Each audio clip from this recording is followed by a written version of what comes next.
Naruto exclusive videos Lemon come out on my Boosty. You can watch and subscribe. Link in the description, like the video and write a comment, enjoy watching. Description: a girl from our world finds herself in the body of little Sasuke, who died that night when the Uchiha clan was destroyed. And now she has to get used to not only a new world, but also a new gender. This alone would be enough to go crazy, but there is also Orochimaru, who has plans for her body, and memories from a past life, according to which the Fourth World War will begin in 10 years. Therefore, you can't relax, and the principle, if you want to live, you have to be able to spin, works in both worlds. Chapter 1. What a strange dream, was the first thought that came to my mind. Everything around was black, red and white, although my dreams are usually bright and colorful. A straight dark street stretched into the distance. The sky above was also gray and starless, but the moon seemed to have decided to compensate for this deficiency, and was 5 times larger than it should have been. Somewhere ahead, some strange sounds were heard, and I decided to check what was going on there. In front of the largest house stood a small boy of about 6 years old, as if cut out of a black and white film. At first, it even seemed to me that it was a statue, but then I noticed that he was crying, staring at something. I walked around him from behind and finally saw what had so reliably riveted his attention. The main doors were wide open, and inside the large room, 2 bodies were lying on the floor. Scarlet blood, so bright that it seemed to glow in this dull black and gray world, spread across the floor, flooding everything around. And suddenly the picture changed. Now 2 people, it turned out to be a man and a woman, were standing facing the door, and someone's dark silhouette appeared behind their backs. The flash of steel, a quick swing, and the blood again splashes in all directions, the bodies fall, and the scarlet liquid again floods the floor. The cycle repeated itself over and over, and if at first the sight shocked me, now it was already boring. After all, you can see scarier scenes in movies. Hey, what's going on here? But the crying boy did not react to my voice. I stretched out my hand to shake him, and only then realized that I did not have a hand. Instead, there was something incomprehensible and glowing with a golden light. In addition, it was also drawn inward, like a pseudopod, or rather, a pseudo-arm. Having quickly checked for the presence of the other limbs, I made sure that instead of them there were also some kind of tentacles. Having felt myself, I made sure that the other organs were also gone, and I was just a ball that could somehow see and talk. However, this discovery did not even excite me. Once I even dreamed that I was a hidden camera watching the showdown of the Mafia. So such an unusual form did not seem like anything special. The dream was becoming more and more boring. Nothing new was happening at all. Even the boy's tears dripped at regular intervals, rhythmically falling to the ground. Can you see me? I waved my false hand in front of the child's face, hoping to attract his attention. He did not react. Then I patted him on the shoulder. Do you see me? Do you see me? Earth calling. A quiet crunch answered me. Crackle, crackle, crackle. The shoulder crumbled inward, and the arm fell off and fell to the ground, breaking into several pieces. Cracks began to spread all over my body, as if the boy were a fragile porcelain doll. A few seconds later, he crumbled completely and turned into a pile of gray shards. And then the world around me began to collapse. 5 minutes later, I was standing in the middle of a gray desert covered in ash. There was nothing there except for an abnormally large moon and the shards left of the boy. I waited for some time for further developments, but nothing happened. Somehow, I didn't like this dream at all. I tried to wake up, but nothing worked. Even pinching myself, having no fingers, was extremely problematic. Out of boredom, I began to examine the shards that had rolled slightly to the side. My hand looked like a glove. I grabbed it with my false hands, twisted it in all directions for a while, and then decided to try it on. The glove fit perfectly. I moved my little baby fingers with some surprise and was finally able to pinch myself. I still couldn't wake up. But now I had something to do, something akin to putting together a 3-dimensional puzzle. I don't know how many hours I spent fiddling with this puzzle. At least the pieces that were put together correctly stuck together, although the cracks were still visible. I started putting it together with my arms. I had to tinker with the back. It's a good thing it only fell apart into 3 pieces. All the pieces were different in size and shape, and only the eyes were exactly the same.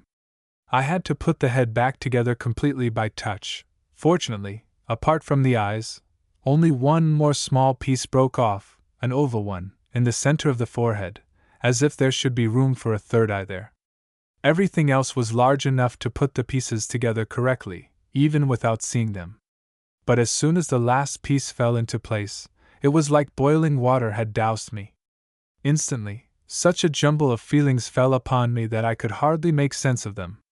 Horror so wild that I couldn't lift a finger, hatred so black that I wanted to destroy everything around me, and melancholy, hopeless, so hopeless that all that was left was to howl from grief. It seems that I screamed, or maybe, silently opening my mouth, writhed in convulsions when suddenly someone else's memory fell upon me. 7 years of someone else's life from birth to today. All the sensations and feelings, compressed into one short moment, made my consciousness cloud and fade. Chapter 2. When I came to, I still had time to be glad that this boring nightmare was finally over, and then I opened my eyes. It turned out that I was lying in an unfamiliar room, surrounded by screens on all sides. A slight hospital smell meant that I was most likely in some kind of hospital. I tried to sit up, and then I saw my hands. More precisely, not my own, but those small palms that had previously belonged to that porcelain boy. Everything inside me went cold and twisted into a knot from fear. And the most terrible thing was that what was around me was definitely not a dream, because there was no other way to explain how I knew the names of almost all the Uchiha, now dead, and even how disgusting the taste of natto was. Following the horror came a wave of melancholy. After all, I was left completely alone, and then I was covered with hatred. I must kill Itachi. I groaned and clutched my head in my hands, curling up into a fetal position and trying to detach myself from these alien negative emotions.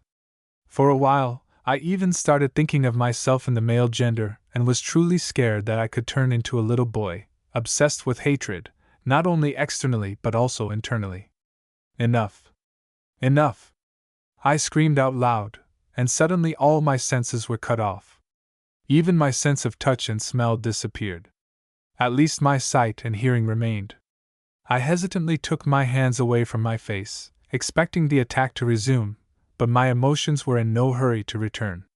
Then I heard someone's approaching footsteps, the screen swung open, and next to my bed there was a man in a white coat, glasses, and a strange cap that left only his face open. Perhaps if the situation were a little different, I would have been amused by such an absurd outfit, but my sense of humor probably switched off along with everything else.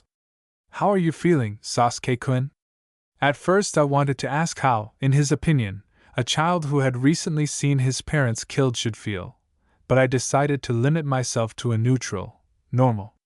How long was I unconscious?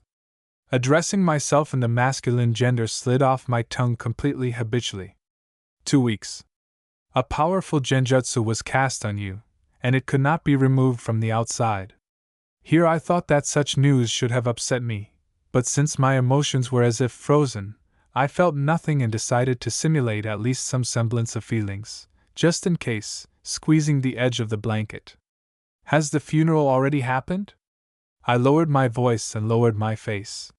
"Yes, you understand, we couldn't wait longer than a few days." A tense silence hung in the ward. I just didn't know what else to say, and the doctor seemed to have the same problem. "Sasuke-kun, I think you need to replenish your strength. They will bring you a special lunch now, which will help you recover." The doctor finally found his way. It seemed that he expected objections, and my words almost surprised him. "Good. I do not feel hungry, but I will do as you say." The doctor nodded and left. I remembered the local tradition among shinobi to escape from the hospital without waiting for discharge. But in my situation, it would be stupid to return to an empty block, and even on an empty stomach. I hoped they at least washed away the blood there, and not just removed the bodies. After lunch, during which I was glad that I did not feel the taste, I found my clothes in the nightstand next to the bed and changed. It was the middle of the day, and the hospital was quite crowded. I could easily be noticed during the escape, and I did not dare to jump out of the second-floor window, although Sasuke's memory told me that nothing would happen to me. But it was not for nothing that I am now a ninja, albeit a beginner. Having made the seals, I used henge, which the genius Sasuke had already mastered. At first, it seemed to me that nothing would work, but the body that I inherited remembered perfectly well what to do. The distinctive shirt with a wide collar, and the Uchiha clan symbol on the back turned into an ordinary t-shirt, and the hairstyle with the crest that was always sticking out on the back of my head became a short haircut. At the hospital, no one paid attention to the boy, and I escaped without hindrance. The road to the Uchiha quarter also passed without incident. Having slipped under the yellow tape with the inscription, "Do not enter," I was able to assess the scale of the destruction. Considering that the houses here were built of wood and paper, it was surprising that they were not razed to the ground at all. In front of me was the very street from my supposed dream, and at its end was the mansion of the clan leader, which now belonged to me. Despite the switched-off emotions, it was still creepy here. I constantly felt like I was being watched, and perhaps it wasn't just a sudden paranoia. But it wasn't clear whether it was the ghosts of the dead watching over me or real living people. I almost ran to the mansion, involuntarily noticing almost erased chalk tracks here and there.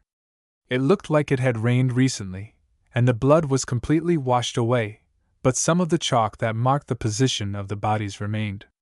I stopped in front of the doors behind which my parents were killed over and over again in my dream, not daring to reach out and open them. Somewhere deep inside, I felt fear, even through the emotional numbness. Finally, having made up my mind, I jerked the doors open. No one had thought to wash away the blood inside the house. It was good that there wasn't as much of it as in the illusion cast by Itachi. The chalk silhouettes on the floor finished me off completely. "Mom! Dad!" My legs weakened, and I almost fell, but I managed to grab the door handle and stay standing. "These aren't your parents!" I managed to cope with Sasuke's memories and detached myself from them again. I straightened up and closed the door. The feeling of someone else's gaze finally disappeared. I walked around the bloody stains on the floor in a wide arc and moved inside the house. Only now did I realize how tired I was. My legs and arms were shaking. After all, such a long walk and mental shock were too much of a test for a 7-year-old child, especially after a 2-week coma. Deep down, there was a stupid hope that if I went up to my room and went to bed, everything would be fine again tomorrow morning. I don't even know who of us, me or Sasuke, was trying to deceive ourselves. But sleep was definitely the best thing we could do now, so I literally collapsed into bed without undressing and passed out. Chapter 3. In the morning I woke up in warmth and comfort, stretched and felt very hungry. Mom had probably already made breakfast. The thought made me feel cold. Sasuke's mother was dead, and her blood had soaked the floor below and mine. Perhaps she was very close, beyond that thin but almost insurmountable line that separates parallel worlds. Or perhaps she was in another galaxy altogether. I strained my memory, trying to remember what the constellations looked like in this world, but the only ones I could recognize, the Milky Way and the Big Dipper, were not here. And something persistently tells me that I will not return back. And this means that I am in deep trouble. Not even that. I am in trouble. And if my emotions weren't frozen, I would have thrown a tantrum right now, no worse than Sasuke. But instead I indulged in philosophical reflections on the topic. Did Kishimoto create Masashi Naruto world, or is he just some kind of prophet, but thinks that he invented an ordinary manga? Having finally woken up, I discovered that my sense of touch, smell, and taste had returned to me overnight. And at the same time I realized that I was completely filled with hospital smells, and it wouldn't hurt to brush my teeth. In the bathroom, another problem was added to my pile. I am a boy now, but so small. Having undressed, I looked at myself in the mirror. A cute face with cheeks that you just want to squeeze, a touching crest on the back of my head, big eyes with a dark iris that merges in color with the pupil. I made a house of eyebrows, pouted my lips, and understood why Itachi was almost flattened with love for me. Sasuke did not understand why Nai-san sometimes had such an expression on his face, but everything was clear to me. I wouldn't be surprised if Itachi keeps a photo of me under his pillow. I'm the spitting image of a porcelain angel now. Uchiha, darling, she couldn't help but stroke her head. Don't worry, I'll take care of you. Is it some kind of maternal instinct that's kicking in? The other emotions aren't felt, but something like affection and a desire to protect is breaking through. Lightly patting Sasuke on the cheeks, she continued her examination. I hope this thing grows some more, otherwise I'll start to feel inferior, even though she's a girl. Or is this a normal size for a 7-year-old? I remember when I was very little, my mother bathed me and my younger brother together, but then I didn't even think about boys being different from girls, so I can't say anything for sure. After taking a shower and brushing my teeth, I realized that I was seriously hungry.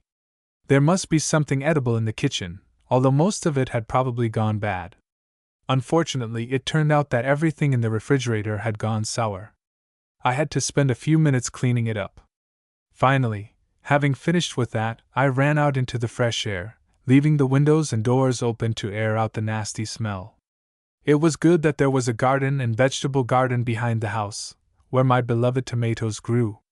I loved them in my past life, and Sasuke had tender feelings for them. My hands seemed to pick the ripe fruit, warm from the sun, on their own, wiped it on my shirt and put it in my mouth. On the second piece, I realized that I should wash the tomato, but then gave up. It was time to start getting used to the image of a little boy. But my conscience wouldn't let me eat all the other tomatoes unwashed. Having finished breakfast, I returned to the room and sat down at the table, putting a piece of paper in front of me. I needed to make a plan for how to live on. I am an adult with a higher education and knowledge of 2.5 languages. No, more precisely, 3 already. I now know Japanese not only from subtitles and a phrasebook. Of course, in my past life I did not spread the word that I watched anime. Only my relatives and a few friends knew about this hobby of mine. I did not go crazy about the heroes, did not cosplay characters, did not even collect figurines or other paraphernalia. But I more or less remember the main events of the Naruto world. It's good that I was not thrown into Bleach there. I never got through more than 2 episodes, although I know the main characters from fan fiction. If I were trusted to choose a world to get into, then I probably would have asked to go to J.K. Rowling's books. After all, everything there is almost familiar. But what is. I stroked Sasuke on the head and sighed. Don't worry, I will still raise a normal person out of you. I mentally addressed the boy, but received no response. In general, I have a bad suspicion that Sasuke himself as such no longer exists. He crumbled into pieces too demonstratively. Besides, I don't even feel a glimmer of his thoughts in my head, only memories. Maybe he'll wake up when he recovers from the shock, but I think there's nothing to wake up for. But since I inherited his body, I'll play my role well. Anime Sasuke wanted to kill his brother and restore the clan. There is no point in killing Itachi, and the thought of having to churn out a lot of little Uchihas creates cognitive dissonance. I hope that when this body grows up, the plan with reproduction will no longer seem so impossible to me. Otherwise, it will be awkward if, because of me, Sasuke suddenly becomes gay. On the other hand, I myself will have to change my orientation. Okay, that is still a long way off, but then we'll figure it out somehow. First, I need to make a minimum plan for the next few days. First, I need money. There is probably some somewhere in the house, but whether I will be able to find it is another question. I also need to visit the bank. After all, the clan was quite rich, and I am the only heir, so there are probably some accounts. Secondly, something needs to be done with the block. If I leave it as is, it will soon be overgrown with weeds and fall into disrepair. I'll need to rent out the houses, which is, again, extra money, which, as we know, is never too much. In addition, I need someone to look after the main mansion and cook for me. Actually, I can do it myself, but I'm only a meter tall now, and it's hard to even reach the stove. The maximum plan. I'll think about it tomorrow. First, I need to sort out my pressing problems. I quickly got dressed and went to the bank, Fortunately, Sasuke knew where it was.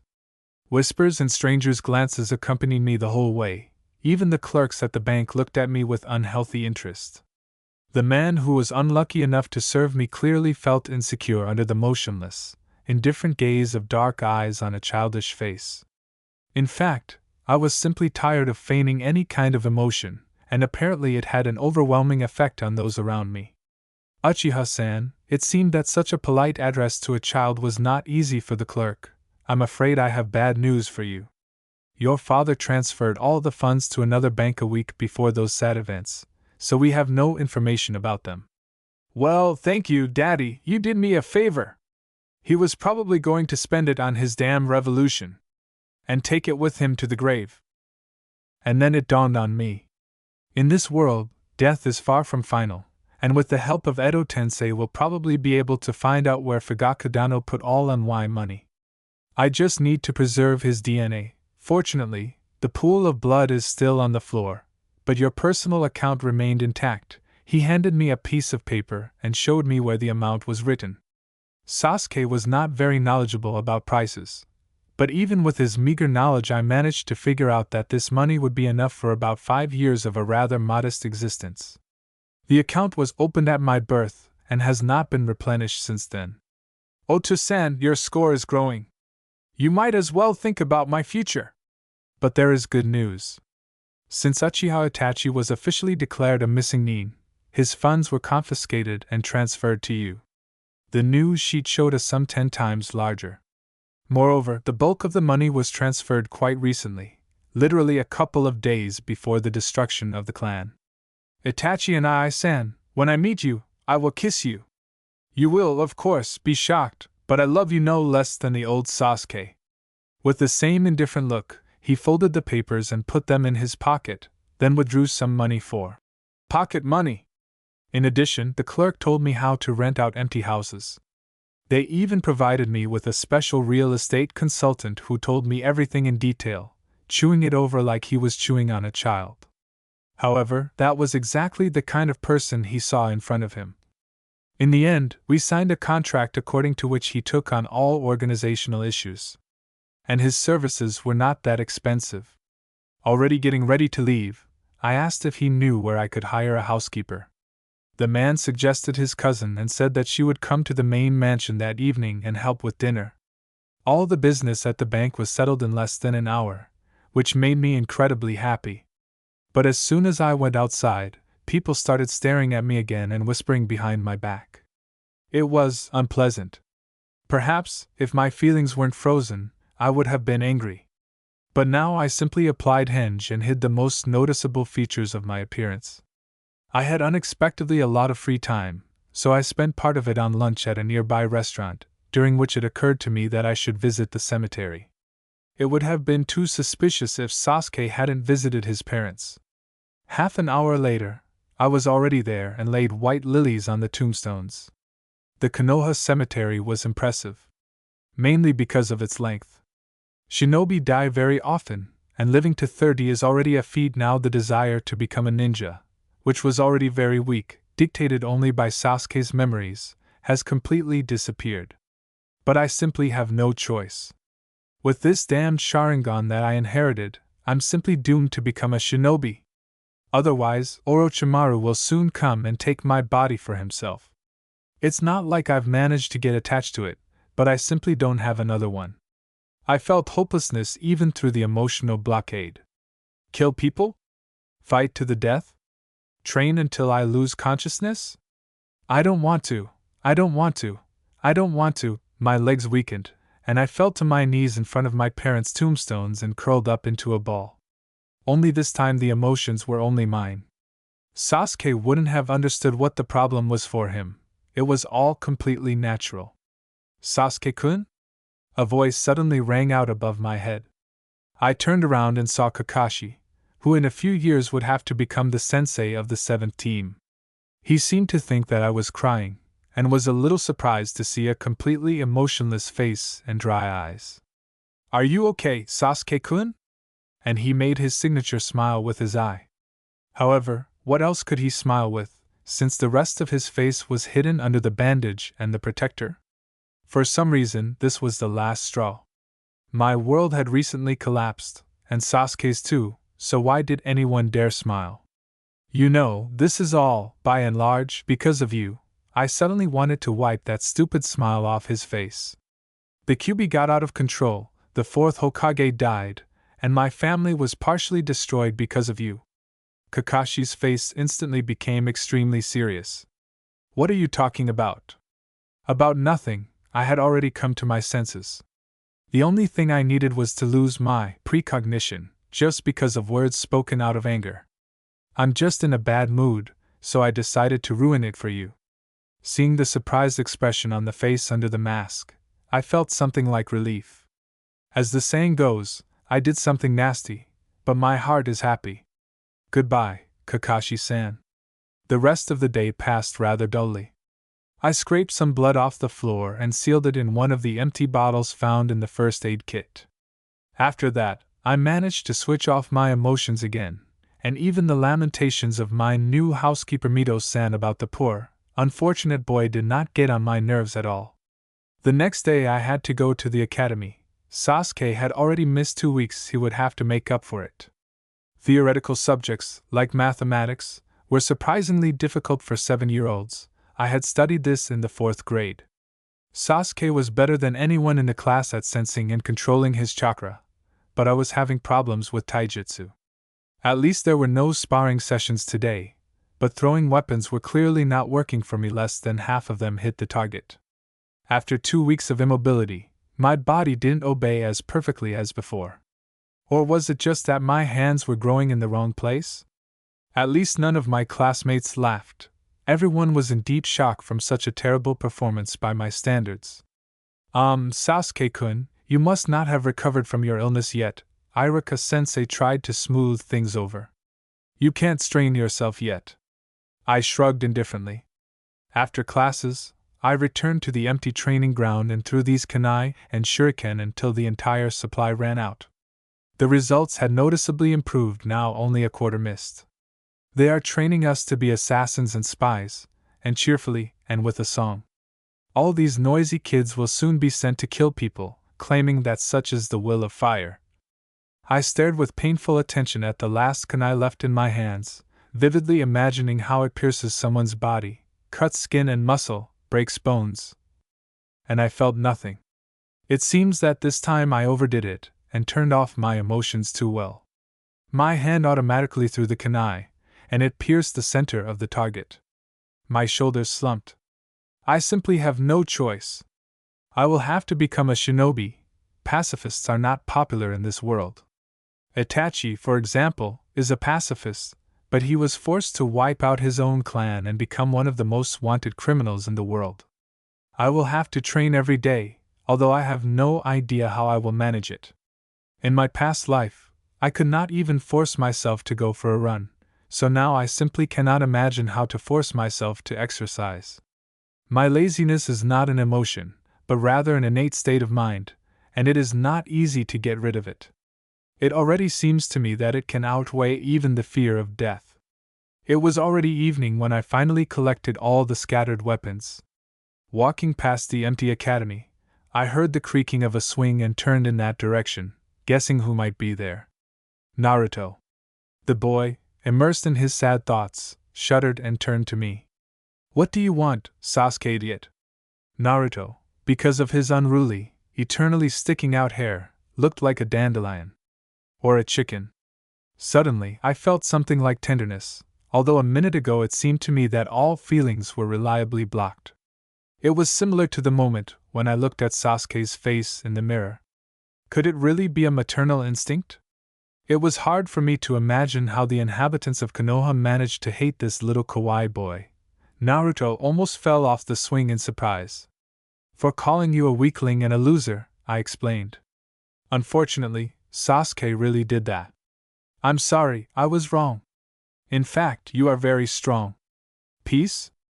I extended my hand to him, and Naruto looked at me incredulously for almost a minute, expecting a trick, but then he shook it. When no trick happened, Uzumaki's face broke into a wide smile. Ha! You finally realized how cool I am. Yes. One day, you will become the most famous shinobi in the world, I confirmed. Huh? Naruto stared at me again, not believing his ears. He definitely expected me to start furiously denying his words. You really are strong. I sat down on the neighboring swing and began to gently swing, looking straight ahead. Despite how everyone treats you, you can still smile. What's so difficult about that? Naruto grinned happily once again in confirmation. I turned to him and diligently stretched my lips into a smile. My face was like rubber, because I hadn't used my facial muscles for more than 2 weeks.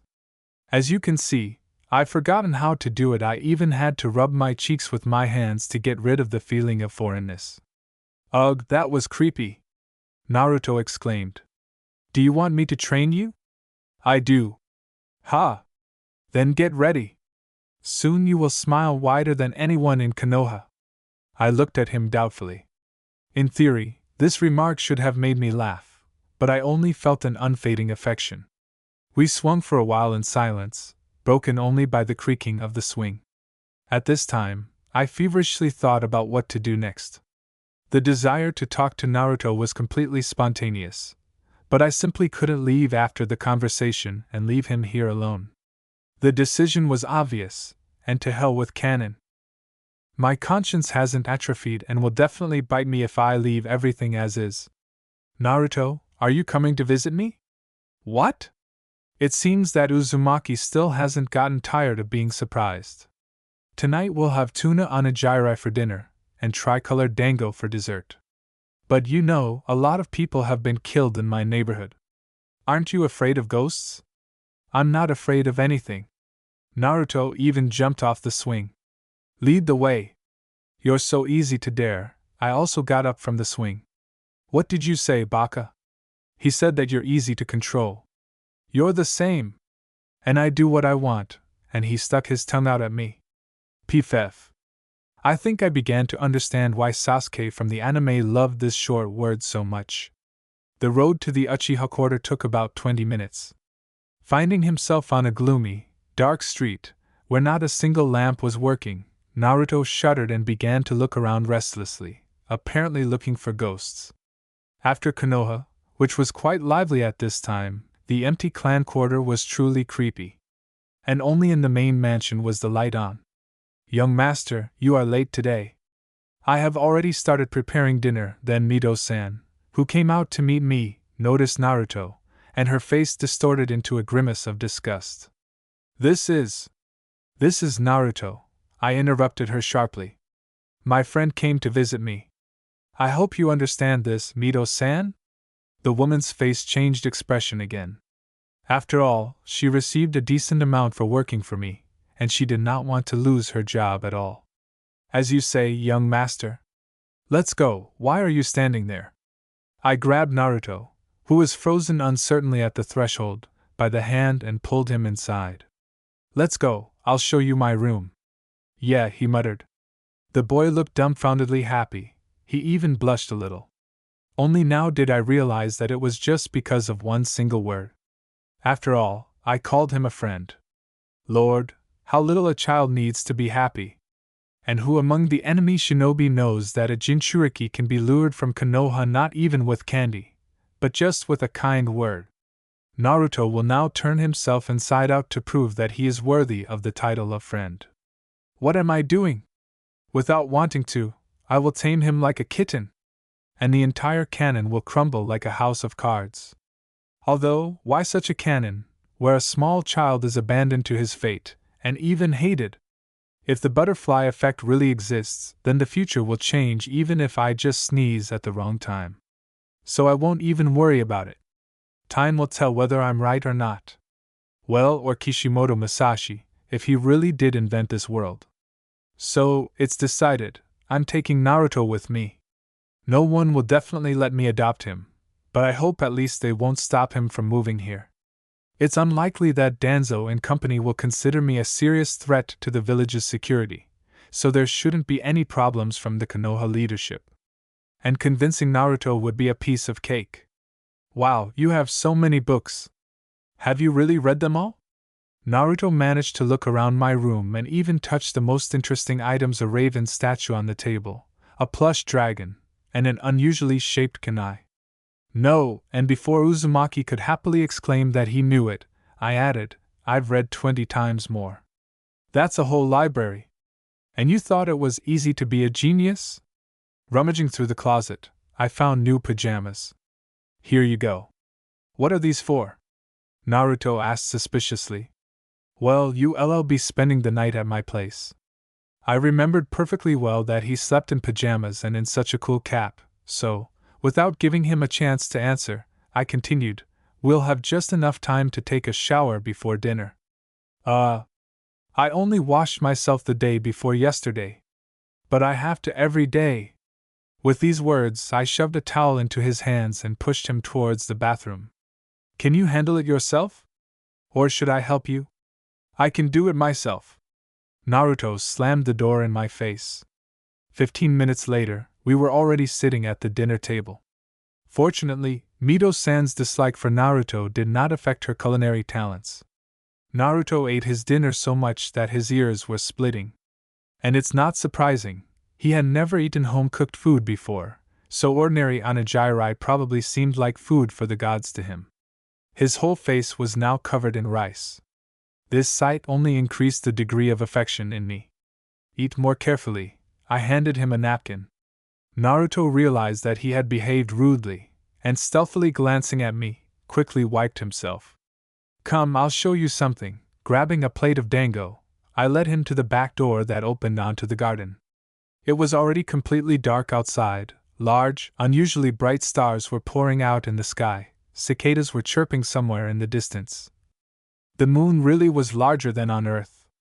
If you believe the manga, then in fact this is the sealed body of the ten-tailed demon. After all, I found myself in a strange world. Special beetles lived in the garden, glowing at night in different colors. Fireflies only appeared in the spring, and these insects, specially ordered from the Aburame clan, lived here all year round. So now multicolored lights were fluttering all over the garden. Sasuke often sat here before going to bed, and now I was able to see this picture with my own eyes, and not just know about it from memories. Beautiful, huh? Yeah, even the restless Naruto fell silent, enchanted by the sight. Or maybe he was just tired after the day. He settled down to sleep in my room, flatly refusing to lie down in the next one. However, I didn't insist. I was scared myself to be alone in a huge empty house, where 2 people had recently been killed. Yesterday I came and passed out, and today I wouldn't be able to fall asleep for a long time. And so we brought a futon from the next room and chatted for almost an hour. More precisely, Uzumaki chatted, and I sometimes only inserted, "Really?" or "Wow." Chapter 4. In the morning, at breakfast, Naruto was quiet and thoughtful, which is not typical for him at all. Listen, Naruto. Do you want to move in with me? It's not comfortable to live all alone in such a big house. Really, we can? The child immediately beamed. Of course. We'll take your things after the academy, and that's it. You'll live here, you can choose any room you want. Hooray! Uzumaki jumped up from the table and performed something like a Papuan dance. And I was just surprised to myself how it was possible to leave such a naive child to his own devices. At least there are no pedophiles and perverts here. In class, Naruto could barely sit still for at least 5 minutes, constantly fidgeting, looking out the window, then at the clock, then at me. I, on the other hand, quite convincingly portrayed a completely frostbitten person, not reacting to conversations behind my back and answering my classmates' questions with laconic "pft" or "tch." By the end of the class, my vocabulary had expanded to include the new word "hn", and Uzumaki had almost worn a hole in his chair. He was practically flying to his dorm room, and I could barely keep up with him. Naruto's abode amazed me to the core. I thought that such a mess only happened in manga, when sloppy heroes were invisible because of the mountains of garbage. But it turned out that such a dump was quite achievable in reality. Uzumaki had lived in this room for a little over 6 months since he entered the academy, but the entire floor was already covered in an even layer of garbage. Mostly, plastic cups from instant noodles. Having surveyed it all from the threshold, I turned to the boy and said with the most serious face, "Naruto, promise me that from now on you will always clean your own room." He. Naruto ruffled the hair on the back of his head with a stupid smile. I just kept forgetting to throw out the trash. But from today on, I promised to clean up. Uzumaki quickly gathered all his things, they all fit into one box, and headed for the exit. And clean up here? But Naruto remembered his promise and suddenly flared up with enthusiasm. "I'll be right away." We dealt with cleaning up quickly, we just raked the trash into bags and took it out. Consider this our first mission. We just made the world a little cleaner. Yes. Naruto jumped up, throwing his hand up. And so my new life began. I felt like I had adopted a child. I made sure Naruto ate right and did his homework and answered hundreds of questions like why the grass was green and the sky was blue, read local fairy tales and legends at night. And at the same time, I tried to get used to my new body. I had to get used to even thinking about myself in the masculine gender, so as not to accidentally get caught. It didn't start working out right away, but gradually it seemed to be improving. The first week I was just getting used to the new world. By the end of it I finally pulled myself together and got down to training. The problem with laziness was solved radically. It was worth telling Naruto that he would never be able to surpass me, as he swore to prove me wrong and almost by force dragged me to the training ground near my house every day for training. Since Naruto did not know a single technique, at first we trained only taijutsu and weapon throwing skills. At first it was hard for me to believe that I could fight, but Sasuke had already managed to learn several techniques, and after a couple of sparring sessions with Uzumaki I was surprised to realize that I could easily block any of his blows. I always won in fights, which Naruto at first sulked about, and then with extraordinary persistence began to learn everything that I could show him. Gradually, the previous lack of confidence in my abilities passed, and I quickly regained the skill of throwing shurikens and kunais. And after a couple of days, I was surprised to note that it had become even better than before. Now I simply knew how and with what force to throw in order to hit the target center exactly. After another training session, when not a single kunai flew past the target, I suspected something, and tried to increase the flow of chakra to my eyes. My vision suddenly became clearer and more detailed. Now one fleeting glance was enough to count how many shurikens were sticking out of the target. "Your eyes suddenly turned red," Naruto exclaimed excitedly, noticing that I had stopped training. "This is a feature of our clan, the Sharingan. I finally managed to awaken it."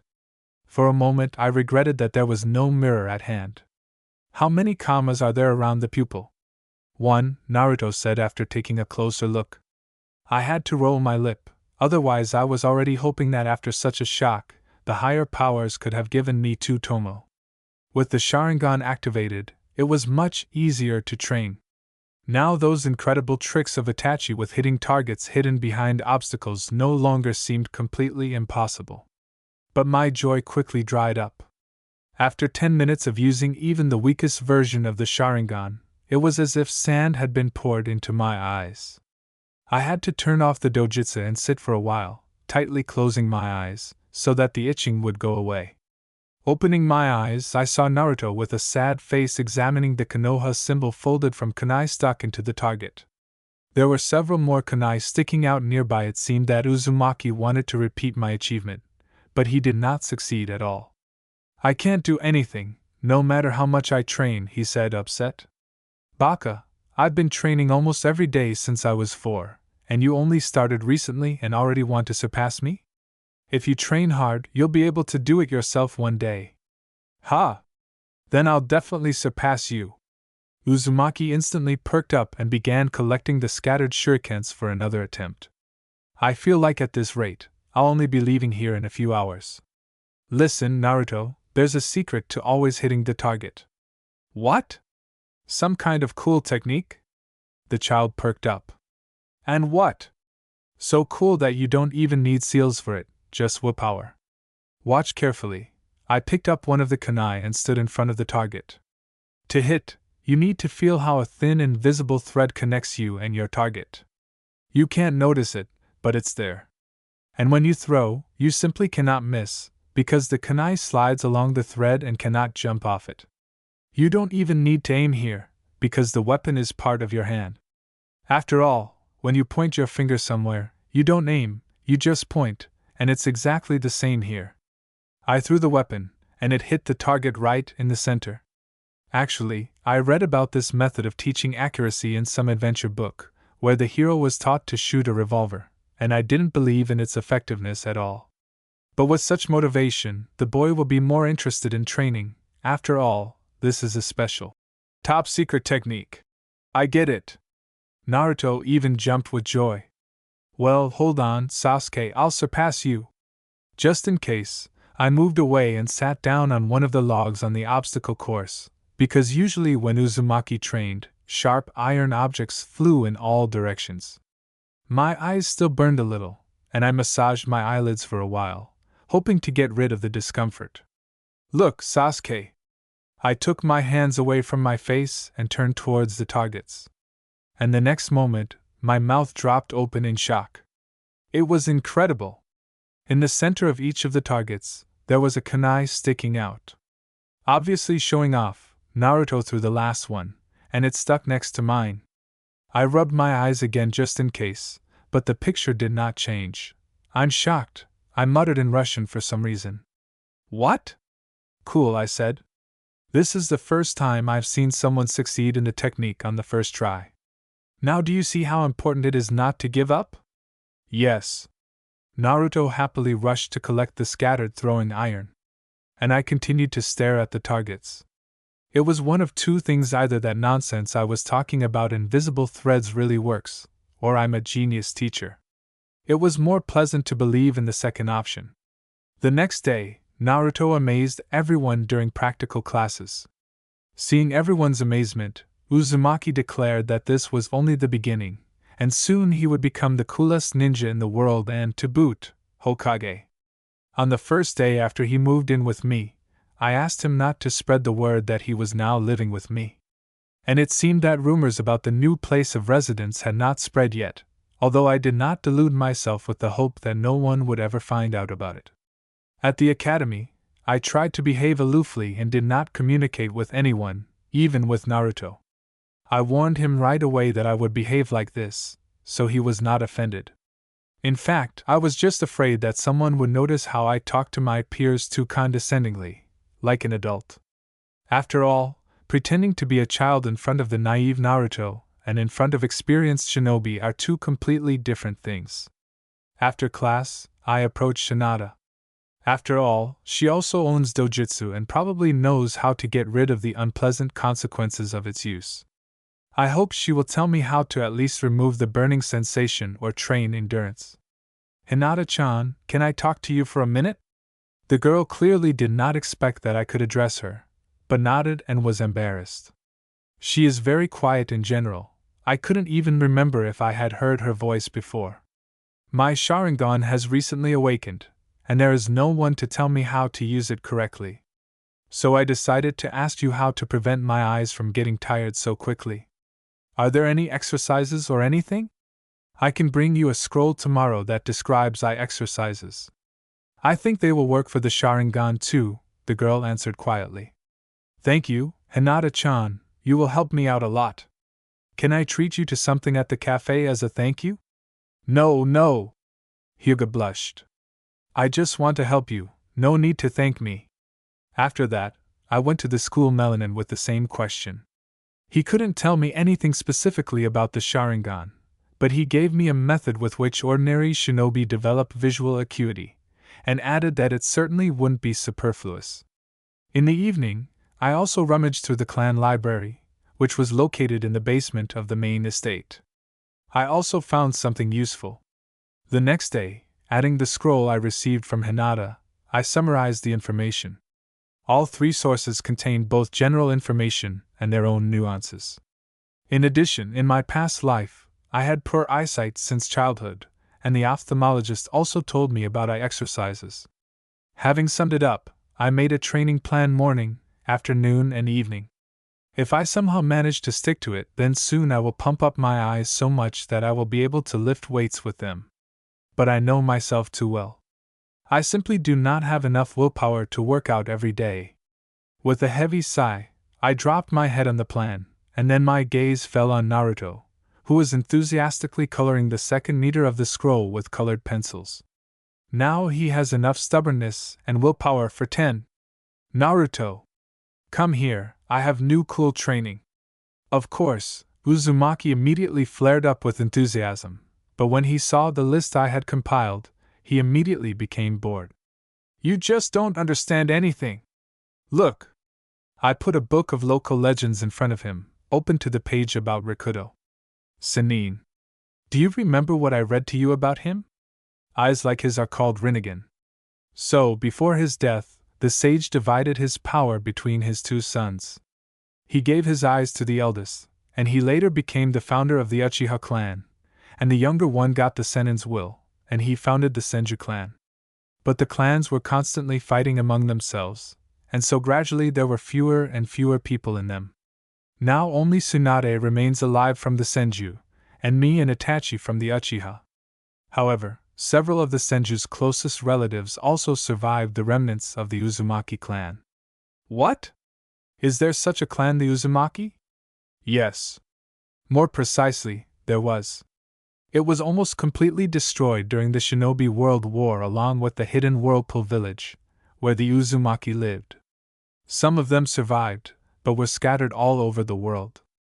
By the way, if you meet a person with red hair, he is most likely one of them.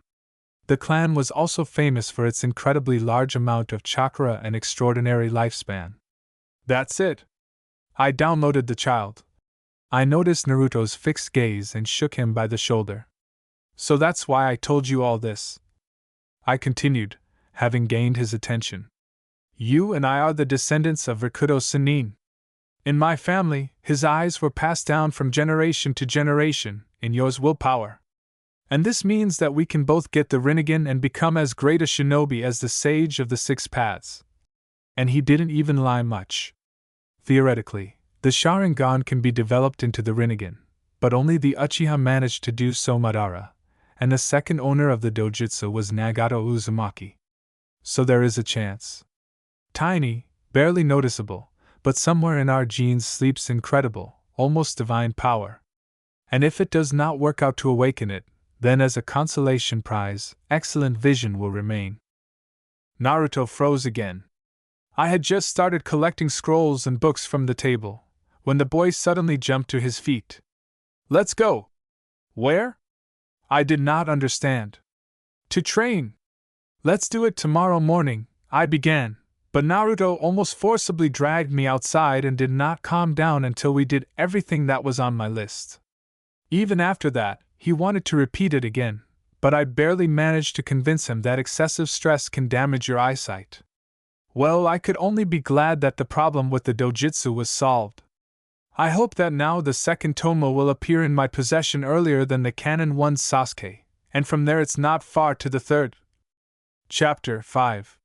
The next day, when Naruto and I were returning from the academy, a shinobi in an ANB uniform and a cat mask suddenly appeared right in front of us. The Hokage is waiting for you. And he disappeared in the most natural way. Naruto looked at me worriedly. Is it because I live with you? I don't know, I shrugged, but decided to myself that I would throw a tantrum and make a scandal there, but they wouldn't take Naruto away from me. But everything turned out not to be so bad. The Hokage simply decided to personally make sure that Uzumaki moved in with me voluntarily, and also to inquire about my plans. To take revenge on Itachi and restore the clan, I answered emotionlessly. Hiruzen talked to me for a while about the harm of hatred, and then let me go in peace. The Hokage is still a nice old man, even if he ordered to kill your entire family. I suddenly remembered.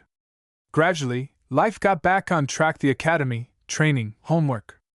I had more free time, which I had absolutely nowhere to put.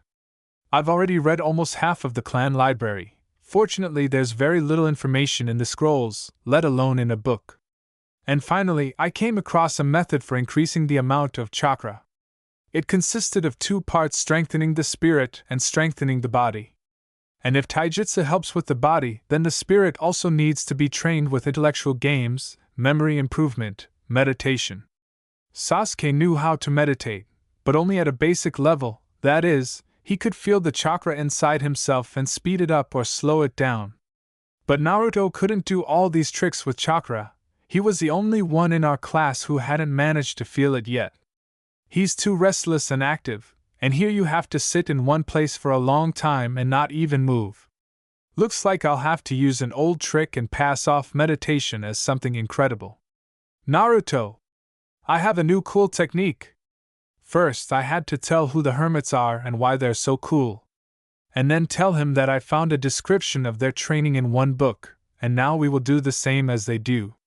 From the anime, I vaguely remembered how exactly Naruto trained under the guidance of the toads, but only the main idea was important to me.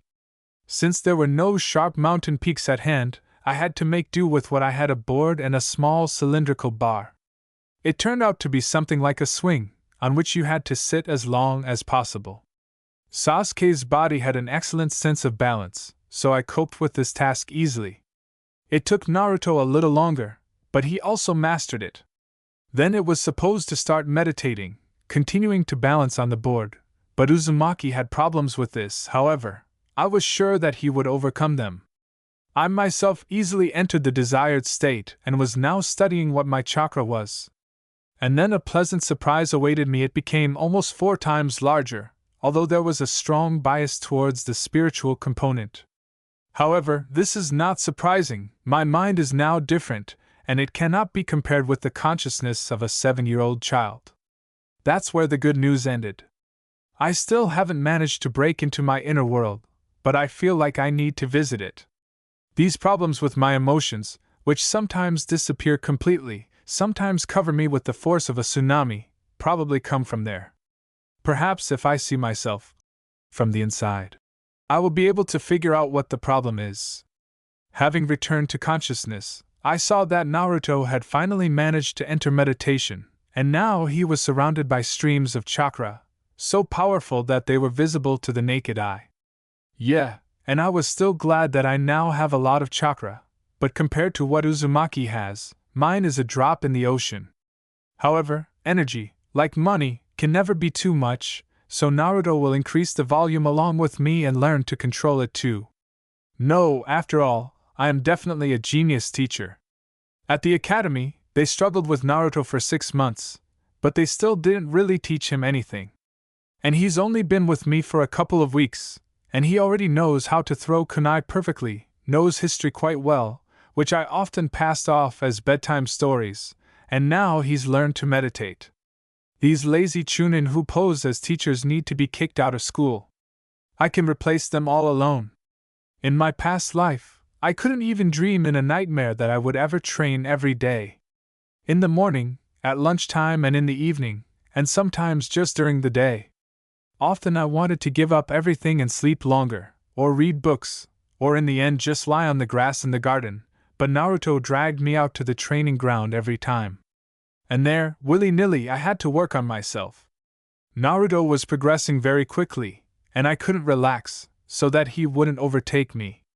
Meditations gradually got better and better, but if I was counting on a quick and noticeable increase in chakra, I had to roll my lip. However, I did not give up, and for several months I tried to get into my inner world. My emotions still seemed to be asleep, and all I usually managed to feel was only affection for Naruto and surprise, mostly from him. No, in general, it is quite convenient to live without emotions. Nothing bothers or irritates.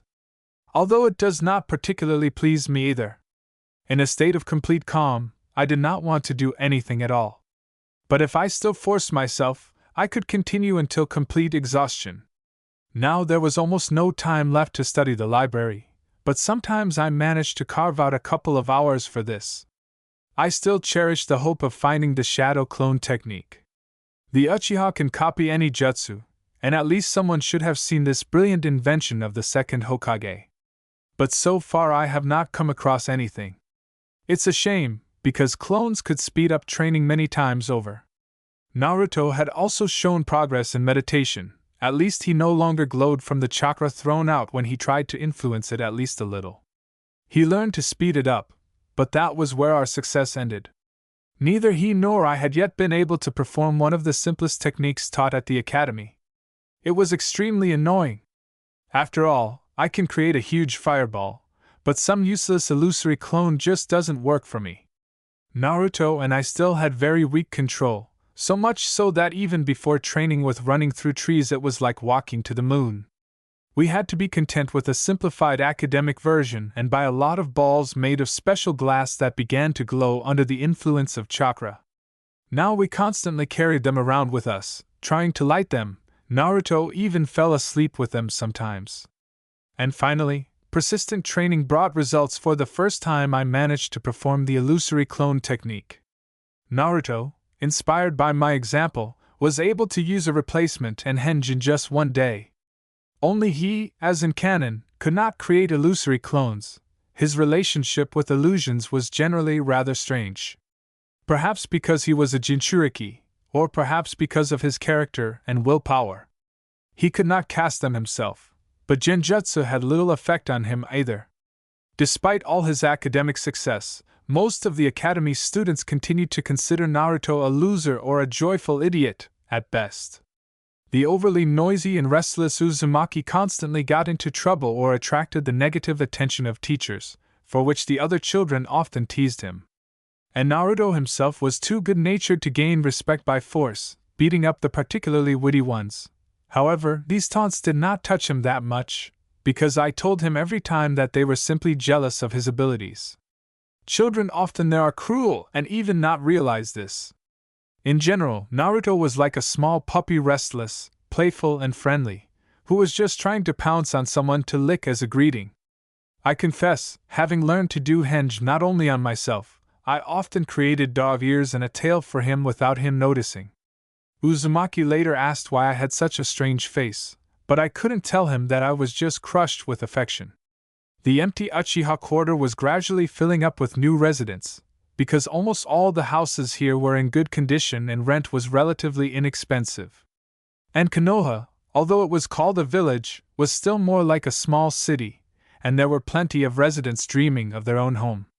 In addition, it was quite prestigious to live in a clan quarter, even if it was closer to the outskirts.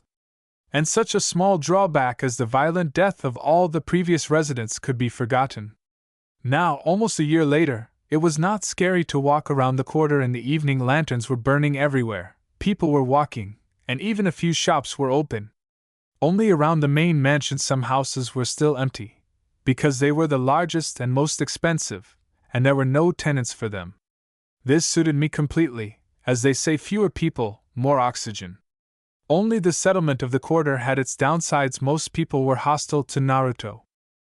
But since we usually walked together, no one dared to openly demonstrate this in my presence, and the frivolous Uzumaki easily ignored the hateful looks. Although there were exceptions. "Little brat, damn demon," once we heard behind us. Naruto tensed up and darkened, but continued to walk forward, and I, on the contrary, abruptly braked and turned to a woman of about 30, with an unpleasant, grumpy face, who said it. "What did you say?" "Well, repeat it." She immediately lost all her ardor. After all, my frozen face, especially in combination with the blood-red Sharingan, has a depressing effect on people. I just wanted to say that the young master should choose his friends better, and not pick up all sorts of scum. I see that you are so bold that you dare not only to tell me what to do, but also to tease a demon. Maybe you will risk repeating it to his face? Or were you specially sent from the enemy village to provoke a new attack? I did not. That is not what I meant. The woman backed away in fear and rushed to run away. I turned off the Sharingan and, taking the upset and a little scared Uzumaki by the hand, pulled him towards the house. "Don't worry about it, Naruto." She herself did not understand what she was saying. The world is full of idiots. And this saddens me, but I cannot do anything about other people's stupidity. On the way to the estate the boy was silently depressed, but at home he finally burst out, "She's not the first to call me that. I was often treated like that, as if I had done something bad, but I could never understand what exactly. I tried to be good, I tried so hard. But no matter what I did, everyone still hated me. And I still don't know why." Naruto, I ruffled his unruly blonde hair, and the boy, who was about to cry, only sniffled. I can tell you why they call you a demon. But I don't think that knowledge will make you feel any better. I still want to know. Okay. But actually, it's forbidden, and if you ever blab, even by accident, or give yourself away in any way, I will be punished. I don't know exactly how, but I don't think I'll get off easy. Never. I will never tell anyone, even under torture. In fact, I was counting on the fact that, due to my young age, they wouldn't be too strict with me if they found out that I had broken the law. Then listen. You are called a demon because the nine-tailed bijou is sealed inside you. People like you are called Jinchuriki, and there are usually 9 of them, the number of demons. They are some of the most powerful shinobi in the world, so every hidden village tries to get them. Before you, your mother, Kushina, was a Jinchuriki Uzumaki. But almost 8 years ago, on the day you were born, your family was attacked. Your mother was weakened by childbirth, so the seal could not contain the 9 tails, and it broke free. The enemy who attacked you took control of it with his Sharingan and forced it to destroy Konoha. Many people died then, but your father, the 4th Hokage, was able to stop him. He and your mother sealed the Kyuubi inside you at the cost of their own lives. Maybe I shouldn't have told him all this right away? I should have given him the information gradually, but then it would have looked like I was deceiving him. And Naruto would probably want to know about his parents. However, Uzumaki quickly got over the shock and asked something completely different from what I expected. But that means I really am a demon. Then why are you so good to me? Because I'm bad. Baka. I gave him a light blow. You are Naruto Uzumaki. My best friend and the kindest person I've ever met. Really? Of course. I grabbed Naruto with one hand and started rubbing the top of his head with the other. Don't you dare doubt my best friend. I won't anymore. The boy laughed with relief and started to playfully fight back. It's good that children have such a flexible psyche. Such news fell on him, and he's already recovered and is laughing again. Although I also had a real shock at one time, but I seem to have coped and even remembered how to smile, under Naruto's careful guidance. Chapter 6. Sasuke. Sasuke. Sasuke. I heard someone scream, at first as if through cotton wool, and then louder and louder. Why is Naruto yelling so early in the morning? I opened my eyes with difficulty and suddenly saw Uzumaki's tear-stained, frightened face above me. What? I wanted to ask what was going on, but I couldn't because of the weakness that had overcome me. Sasuke. You finally woke up. Naruto clung to me and literally burst into tears, but this time from relief. A minute later I felt better and was able to ask what happened. It was time for us to get ready for the academy, but you still wouldn't get up. I woke you up and woke you up, but you didn't wake up. Uzumaki sniffled and rubbed his eyes. It was so scary you lay there like you were dead, and didn't answer, no matter how much I called you. Your heart was barely beating. I didn't hear it right away. Sorry for scaring you. I just had a good dream. I didn't want to get up. I feel like such a lie can't fool even a naive child like Naruto. But now everything is fine. To be honest, I myself was really scared by the possibility of one day simply disconnecting from reality and falling into a coma. You don't need to be a fortune teller to find out it's clear that all this is because of someone else's soul in Sasuke's body. My emotions have almost switched off, and now it seems that my consciousness is also disappearing. I need to intensify my meditation training. Maybe I'll figure out my inner world, what's what. It would be best to turn to professionals who work with souls, but I have no idea what will happen when they realize that I captured the body of the last Uchiha. Maybe they'll seal my soul somewhere and give my body to someone else. Naruto looked at me distrustfully, but did not object. Well done. I don't have the strength to calm him down. I need someone to console me myself. I don't know if the threat of falling asleep one day and never waking up helped, or if I just trained, but a week later I still managed to penetrate my inner world. It looked just as dull as the first time, a gray, endless desert and a huge moon overhead. Definitely not the most cheerful place. I remember Naruto in the anime had some corridors and a cage with Kyuubi, and I don't even have the most mediocre stone, not to mention animals. Having looked at myself, I came to the conclusion that I had not changed at all mentally. I was still gray and assembled from pieces, like Frankenstein's monster. Is it just me, or have the cracks become wider? For the sake of an experiment, I carefully chipped off a piece on my left forearm to check what was inside me. The sensitivity in this place immediately disappeared, and my fingers began to obey worse. But I found out that inside me it was empty and dark, but full of some golden threads that were attached to each fragment from the inside. Having returned it to its place, I was convinced that the functionality was restored. In general, it is strange, I clearly remember that I looked like a dense clot of golden energy, and now only thin threads remained inside. Having listened to myself, I realized that there was some kind of compaction in my stomach, like a source of chakra. Having habitually folded the seal of concentration, I tried to strengthen the flow of energy, and to my surprise, it was possible with extraordinary ease. Only a second later I realized that in vain I climbed with my crooked paws where they were not invited. The golden threads in me thickened, almost merging into one, but since the process was uneven, pieces of me began to move, and their edges began to crumble like gray sand. But the worst thing was that emotions piled up on me again, as if they had been piling up and now decided to come all at once. I fell to my knees, clutching my literally splitting head. A burning sensation appeared in the center of my forehead, so strong, as if molten metal had been dripped on it. This new pain spread throughout my entire body, and now I could finally recognize what it was. It was hatred for Itachi, so concentrated that it caused terrible suffering. Scratching my forehead with my nails, I was able to tear out an almost oval shard, which I had previously considered the place for the third eye. But it turned out to be just the point Itachi touched when he said his next time. The emotions finally subsided, and I was able to reduce the flow of energy to its previous level. It was better to remain an almost emotionless log than to experience this again. It seemed that Sasuke's feelings, which I inherited with his body, remained exactly the same as they were at the moment of possession. The hatred towards Itachi was still with me, although I knew the reasons for his actions and how much these murders cost him. Glancing sideways at the oval shard in my hand, I put it in my pocket. It would be better to have a hole in me than to suddenly short-circuit with hatred and the thirst for murder. Having caught my breath a little, I stood up and looked at myself again. It seemed that the explosion of emotions had not been in vain. The cracks had become even more noticeable.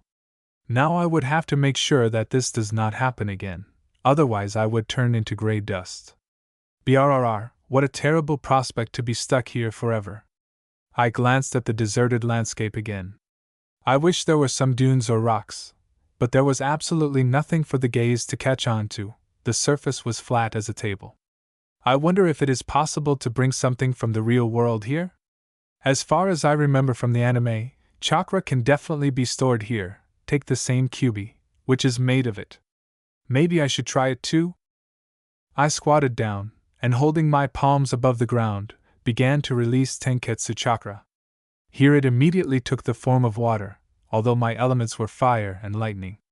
I remember there was water on the floor in the corridors of Naruto's inner world too. Maybe all the chakra looks like this here? Having spent all my energy reserves, I got a small puddle of about 10 liters at the exit. Yeah. In order to make at least a small lake, I will have to try for several years. Although I read that the volume of chakra grows faster if you spend almost all of it during the day. But for this I would have to do taijutsu for about 12 hours. I simply cannot physically withstand this. And the jutsu I know are also low ranking for now. I will get tired of them before I spend all my chakra. My full energy volume is restored overnight, that is, in about 8 to 9 hours, which means that unused chakra can be drained here several times a day. In this light, the idea of getting an entire lake no longer seems so stretched out in time. If my idea works, then in a few years I'll be able to compete with the demon in terms of energy. Returning to the real world, I noticed Naruto's worried look. I really scared him then. Now he's constantly keeping an eye on me, afraid that I'll pass out again.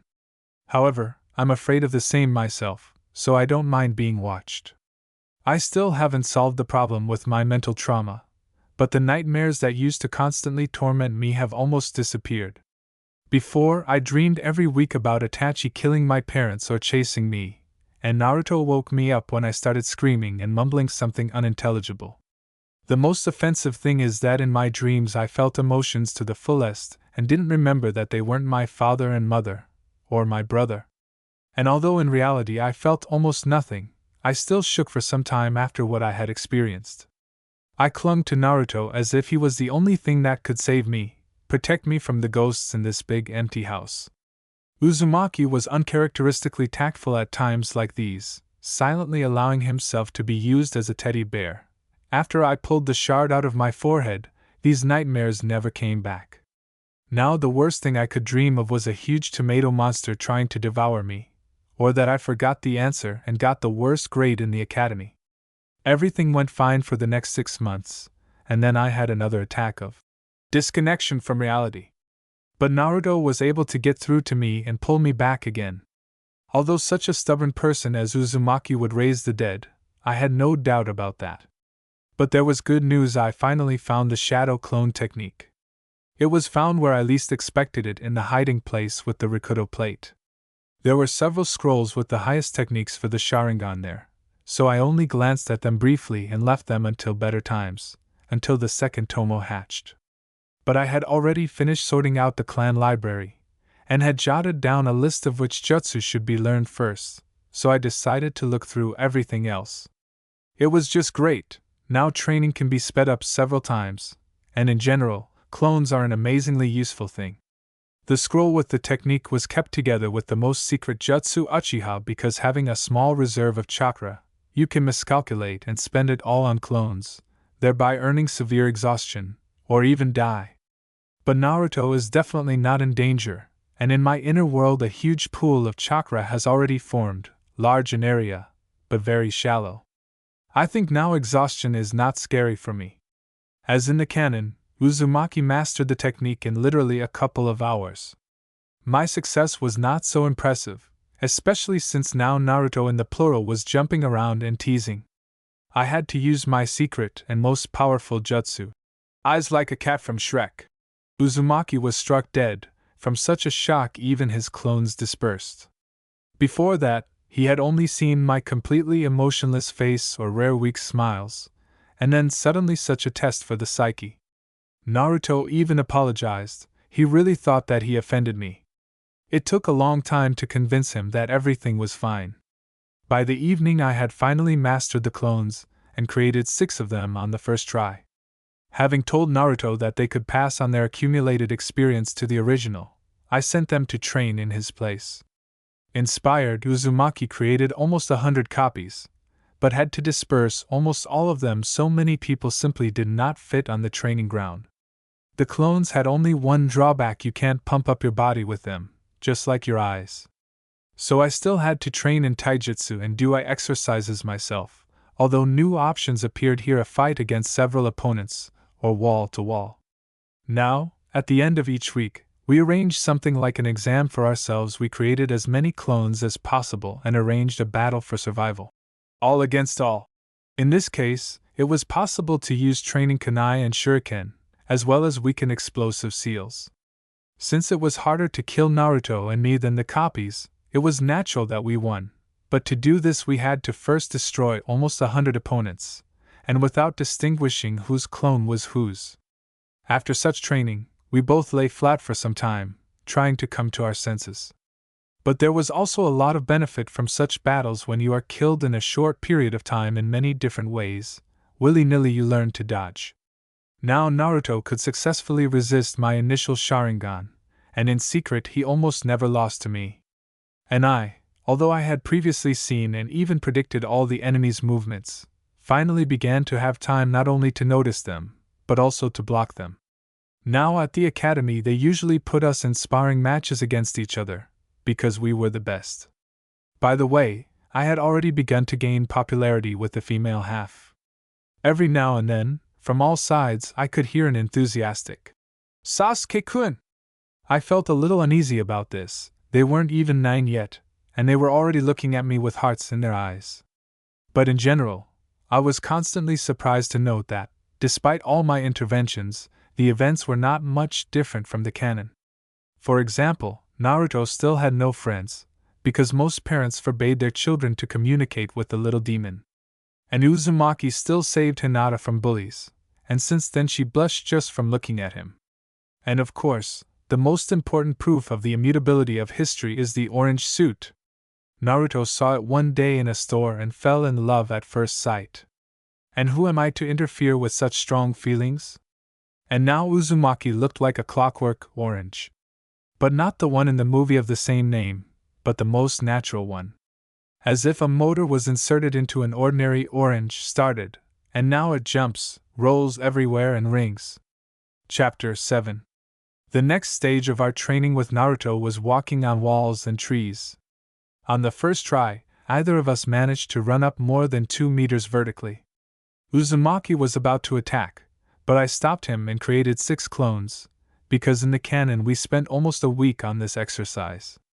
We need to check how much more effectively we can learn using clones. Naruto immediately created a bunch of copies, but left only 6, so that there would be a fair competition who will learn faster. Well, what can I say? We definitely did well. We mastered the trick by the end of the day. True, we were so tired that we did not have the strength to move, and almost fell asleep right there, under the trees. The next day, we already took up mastering walking on water. This was more difficult, and even with clones we had to spend 3 days. But it was also much more fun to learn. The weather was hot, and we mostly swam in the river, and did not train. But finally the moment came when we both could confidently stand on the water. Naruto played some kind of tag with his clones, and I slowly walked with the flow, examining the bottom and the river inhabitants, clearly visible through the transparent water. Shinobi can work real miracles, walk on water, create objects out of nothing, instantly move, even resurrect people. But they do not understand what amazing power is given to them, and spend it on wars and destruction. Many of them want to stop the violence, but for some reason they go to this in such crazy ways that they only give rise to a new wave of cruelty. However, if you believe the manga, Naruto will soon put an end to this. Well, or even destroy this world, which in some way is also a way out. Then the young messiah of this world rushed past me with joyful cries and scared away all the fish. Well, I still want to hope that we all have at least a tiny chance of survival. And somehow it just so happened that I started humming to myself, and then out loud. Apostle Andrew was fishing from the pier, and the Savior was walking on water. And Andrew was getting minnows out of the water, and the Savior was getting people who had died. And Andrew shouted, "I'll leave the pier, if you don't reveal the secret." And the Savior answered, "Calm down, Andrew. There's no secret here. You see, there on the mountain a cross rises, under it a dozen soldiers. Hang on it, and when you get tired of it, come back to walk on water, to walk on water, to walk on water with me." Songs by the fire with a guitar, faces of friends and just acquaintances came to mind. Such nostalgia. But it was always followed by melancholy, because none of this would happen anymore. I tried to remember my past life as little as possible, because it caused nothing but sadness. Probably if my feelings were in order, I would have fallen into depression, but as it is, I only feel melancholy and vague anxiety. If I could still cry, there would be tears on my face right now. Sasuke. Naruto seemed to notice that I had fallen into despondency, and decided to shake me up.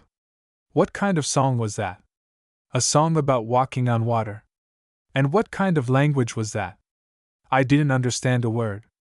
Oh, it was a very ancient and top-secret language that no one but me knows.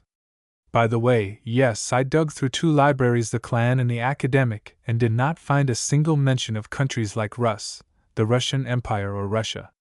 Here, only the nearby lands were well known, which basically resembled a kind of feudal pseudo-Japan, while those beyond the sea were only legends.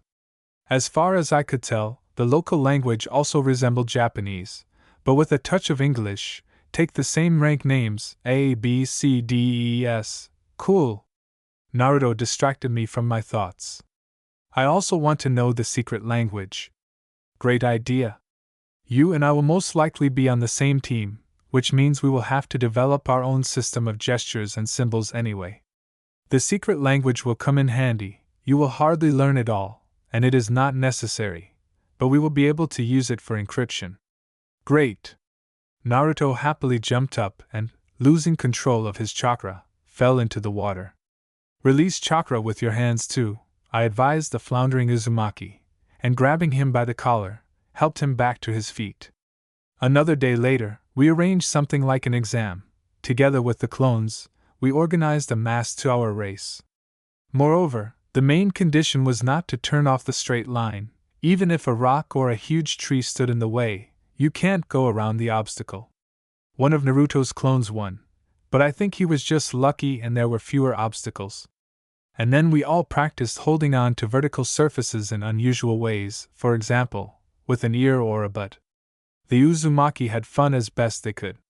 One smart guy even tried to stick himself with his tongue, but accidentally licked an ant, and it immediately bit him. In a word, Naruto managed to make even me laugh with frozen emotions. Now Naruto and I knew and could do much more than the canon us after graduating from the academy. Actually, we could have passed the exams 6 months ago and become genin, but I decided not to rush things.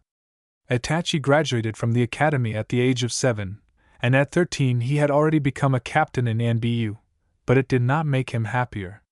Sometimes I even wonder if he is some kind of time traveler? A kung fu master or a special forces soldier who accidentally ended up in a shinobi's body. He has progressed too quickly and become too strong. An invincible Marty stew in full growth. However, in the future I will be able to ask him about this personally, if, of course, I take the risk. According to canon, Sasuke should meet him after the death of the third Hokage, and then leave in frustration to Orochimaru. I don't want to go to this crazy snake Sannin at all, which means I'll have to force Nai-san to take on my training. I hope that after learning that his suicidal plan failed, Itachi will still take responsibility. And to make his task easier, I must try not to be too much of a burden. Lately, after all this training, it began to seem to me that my Sharingan has improved. I hope that in order to get the second Tomo, I won't need to be in mortal danger, and that extreme training against 50 Naruto will be enough. In addition, it is necessary to develop other aspects of dojutsu, not only predicting the enemy's movements and detailed clarity of vision, but also the ability to create powerful illusions. Previously, I simply lacked control over even the simplest genjutsu technique, but now the problem was solved. I started with the easiest thing I could find in the library, creating a false environment. The idea was to distort reality so that the enemy could not find the way. I first trained on myself and my clones, then I connected Naruto. But if he could not get out of the labyrinth I created, he would stupidly break through, and since I was not yet able to immobilize the victim, Uzumaki successfully destroyed the illusion.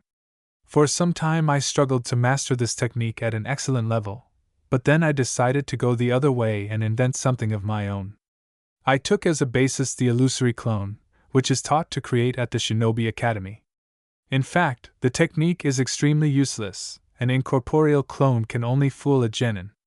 But if you combine it with henge, then there are already many options.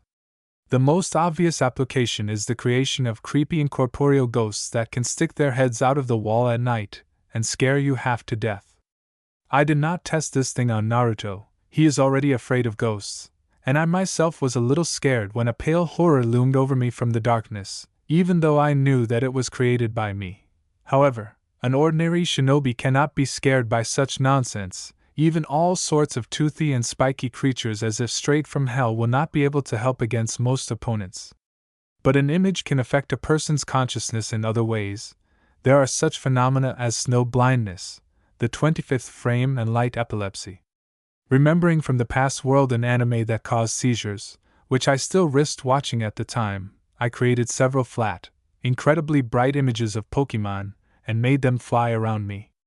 Then I increased the speed of their rotation and added more chakra. Half a minute later, I felt very dizzy and stopped the technique. It took almost a whole week to perfect it, but the result was worth it. Now, with minimal expenditure of chakra, I could disorient the enemy so much that he could not even get up, let alone attack. In general, there are quite a lot of different genjutsu, because everyone tries to create their own technique, but the principle of action is the same for all of them. You need to deceive all 5 senses of the enemy. Creating an illusion requires great concentration and excellent imagination. Also, attention to detail is extremely necessary, because if the enemy notices discrepancies, he will be able to break out of the genjutsu. I like training in creating illusions much more than in taijutsu. You could just lie in a quiet, calm place and create mirages around yourself. But this idyll lasted exactly until Uzumaki came. Even if he just sat and did not touch anything, I still lost concentration. However, this was also a kind of training, and gradually I was able to cope with this problem. Now I tried to maintain some kind of illusion constantly, so that it became as natural as breathing. Usually it was something small, changing the color of my clothes or creating some kind of smell. For example, Naruto would start smelling like oranges, and I would start smelling like plums, and the illusion would work on animals too. During boring classes at the academy, I would sometimes create the illusion of an annoying fly buzzing around the teacher or something else. The funniest thing was that none of the teachers ever noticed that they were fakes. Finally, I trained so much that I could support any, even the most complex and fantastic mirages around myself. And to consolidate the skill, I now not only read Naruto some stories at night, but also accompanied them with 5D illustrations with a full sense of presence. True, I had to quickly curtail this practice, because Uzumaki constantly forgot that it was just an illusion and was eager to run to the aid of the heroes of the story, thereby destroying my genjutsu. I had to limit myself to showing movies on the ceiling instead of a screen. By the way, I also showed him some fairy tales from my world, slightly changing the most unclear places. But so far, despite all the training, my first development with anime heroes turned out to be the most effective, although it was based on the most primitive technique. Or am I too hard on myself? Because I tested illusions only on Uzumaki, who had already learned to destroy them as soon as he suspected a trick. Perhaps I will be able to deceive someone else. But I can't train on classmates, and adult shinobi are still too tough for me. Progress in illusions clearly stalled, and I decided to try to modernize shadow clones. They exploded too easily even from minor damage.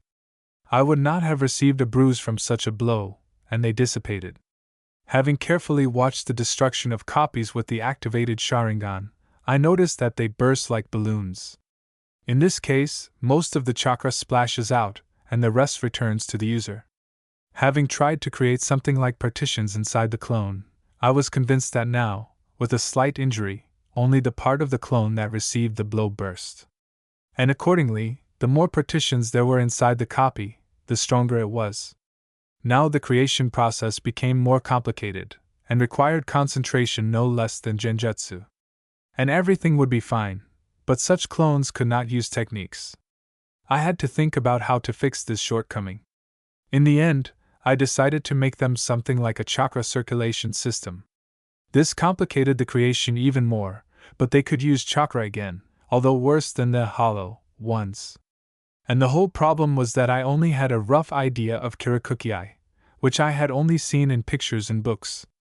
And for normal work, such a schematic representation was not enough. That's how I first came up with the idea of going to study as an Irionin in order to study the structure of the human body in great detail, and then reproduce it using shadow cloning. I think if the voids between the partitions are reduced to the size of cells, the copy will become almost as strong as a shinobi. And in general, knowledge of medicine in this world on the threshold of the Fourth World War clearly will not hurt. I can hardly become a cool medic, but the ability to heal a fracture or a severe bruise even in peaceful life is never superfluous. And the longer I thought about this idea, the more tempting it seemed to me. And I don't care that the canon Sasuke didn't do anything like that. He was too selfish and fixated on revenge to think about anything else. The only thing that rebelled against the idea of additional training was my laziness, which didn't even want to go to the academy. But in this case I have Naruto. If my willpower is not enough, he will drag me to classes by force. Deciding not to put the matter off for long, the next day I asked the school medic Neen on duty where I could study medicine. He became unusually lively, because there had never been doctors with the Sharingan in Konoha, and this could open up new amazing opportunities. As I understood, my clanmates were too arrogant asses to devote themselves to saving other people's lives, although, of course, the medic Neen expressed himself much more gently. 2 days later I was already sitting in my first class. Something like lectures were held at the hospital, but the students were mostly genin. They looked askance at me, a little 9-year-old, but said nothing. They immediately recognized the last Uchiha. In general, the classes were quite interesting. There was not only anatomy, but also toxicology, pharmacology, and also several subjects that I would call potion making and shamanism. For medical techniques, excellent chakra control is needed, so instead of jutsu, we initially studied only that. Because of the additional workload, I began to skip classes at the academy often. However, this did not lead to any questions, because I passed all the tests without problems. I was even hinted that I could handle the genin exam and finish my studies, but I had to categorically refuse. Naruto was eager to skip with me for company, but only practical classes caused him no difficulties, and he floated in most theoretical subjects. I was only able to pull him up in history and political geography, and only because I figured out how to make the training interesting. As my control increased, genjutsu also became easier. Sharingan is a great thing and helps a lot, allowing me to perfectly copy the surrounding environment for more realistic illusions, but it also has its limitations. Especially for someone as imperfect as me. In order to immerse an opponent in a quality genjutsu, I need to catch his gaze for at least a second. And there aren't many fools in the world who can look into the Sharingan. Itachi in the canon was so cool that he could catch his opponents not only with his eyes, but even with his little toe. To reach that level, I'm like walking to the moon, even if I have all 3 tomo. So I started looking for other ways to catch an enemy in genjutsu. I remember that the kunoichi from the Sound Village were able to create illusions using sound and without any Sharingans. There was no information about such techniques in the clan library, but there was something about creating powerful sound waves that could break walls. The information interested me, and I tried to master these jutsu and, if possible, improve them. If I didn't have clones, I would have killed myself with these experiments 10 times over. But as it was, there were almost no casualties. By the way, the technique suited Naruto even more than me, because it could easily be supplemented with cutting wind chakra and strengthened several times. A quick check with chakra conducting paper confirmed that we both have the same elemental inclinations as in the anime. Uzumaki has futon, and I have katon and raiton. And if I remembered how to train wind chakra from the anime, then there was a hitch with lightning. While Naruto and a dozen clones were practicing cutting leaves, I sat like a fool with light bulbs in my hands and tried to light them. But we were in no particular hurry, so I wasn't too upset. Things were also progressing well in my inner world. The chakra pool was getting bigger and bigger, and its edges were soon promising to disappear over the horizon. And my initial chakra volume had almost tripled. It would be time to be proud of myself, but one look at Uzumaki made my achievements seem completely insignificant. I periodically looked in here, like a magpie, to admire my treasures from the accumulated chakra, and at the same time tried to track at least some changes in my mental body. But everything was the same with it, the cracks were still as wide. I even tried to treat them with the recently mastered mystical hand technique, but I still didn't achieve anything. Meanwhile, the lack of emotions was getting more and more tense for me. In everyday life, I tried to pretend at least something for Naruto's sake. By the way, after training in front of the mirror, I could make the same smiles quite convincingly, but it wasn't enough. Sometimes I was visited by some vague feelings, like barely perceptible joy or irritation, but in most cases I had to simulate certain facial expressions. And the most unpleasant thing was that I didn't always manage to do it in time, and that's how you can earn a reputation as a slowpoke. The only thing that saved me was that everyone considered me too cool and gloomy to smile. I had to create something like reflexes that would help me react to a particular situation in a timely manner. This could be achieved with the help of self-genjutsu, but I had to develop a whole system. I recalled a particular emotion, evoked it in myself using illusions, and picked a suitable facial expression for it. I had to work on it for a couple of months, and then almost a year to catch minor mistakes, but the result was worth it.